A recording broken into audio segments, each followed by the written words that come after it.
குருஜி முரளிமோகன் அவங்க இன்னைக்கு கர்நாடக மாநிலம் மண்டியா மாவட்டத்துக்கு பிரயாணம் பண்ணியிருந்தாங்க. மண்டியா மாவட்டத்தில் இருக்கிற சமணஹள்ளி ஊர் மக்கள் கர்நாடக மாநில இந்து ஜனசேனா தலைவர் நற்பவி சுரேஷ், சமணஹள்ளி கிராமத்தோட ஆதிபராசக்தி கோயில் அர்ச்சகர் சக்திவேலு, அவரோட மகன் தனுஷ் இவங்களோட தலைமையில சிறப்பான வரவேற்பு குருஜிக்கு கொடுத்தாங்க.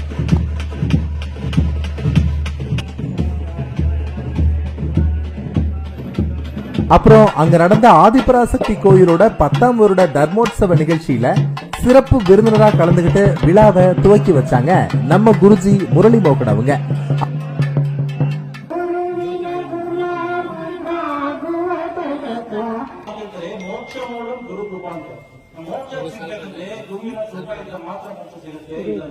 ಈ ಅವಕಾಶವನ್ನು ಕೊಟ್ಟು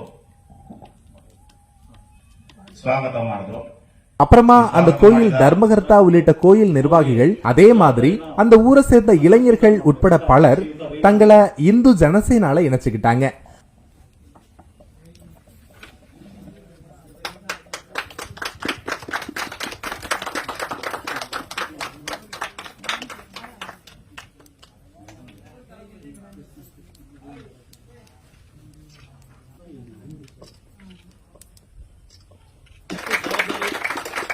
ಮುಂದಿನ ವರ್ಷ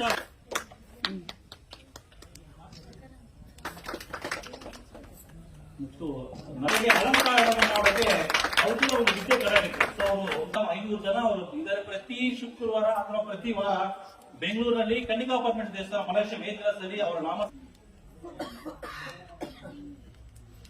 அப்புறம் சிறப்புரையாற்றிய குருஜி முரளிமோகன் அவங்க, நம்ம தென் மாநிலங்கள்ல இருக்கிற அனைத்து இந்து கோயில்களும் ஒரே நேர்கோட்டில் ஒரே தலைமையாக இணைந்து கொண்டிருக்கிறது. அந்த வேளையில் இந்து ஜனசேனா தீவிரமாக ஈடுபட்டு கொண்டிருக்கிறது. மிக விரைவில் தமிழ்நாடு, கேரளா, கர்நாடகா, ஆந்திரா ஆகிய மாநிலங்களை உள்ளடக்கிய தென்னிந்தியா முழுவதும் இருக்கக்கூடிய கோயில் அரங்காவலர்கள், நிர்வாகிகள் இவங்க எல்லாரும் ஒரே தலைமையில இந்து ஜனசேனாவில பெரும் படையா இணைச்சுக்கிட்டு இருக்காங்க.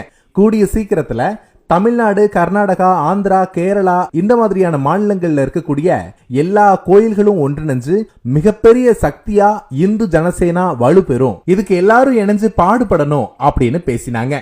இதுல நிர்வாகிகள் எல்லாருக்கும் பொறுப்பாளர் சான்றிதழை வழங்கி பாராட்டினாங்க.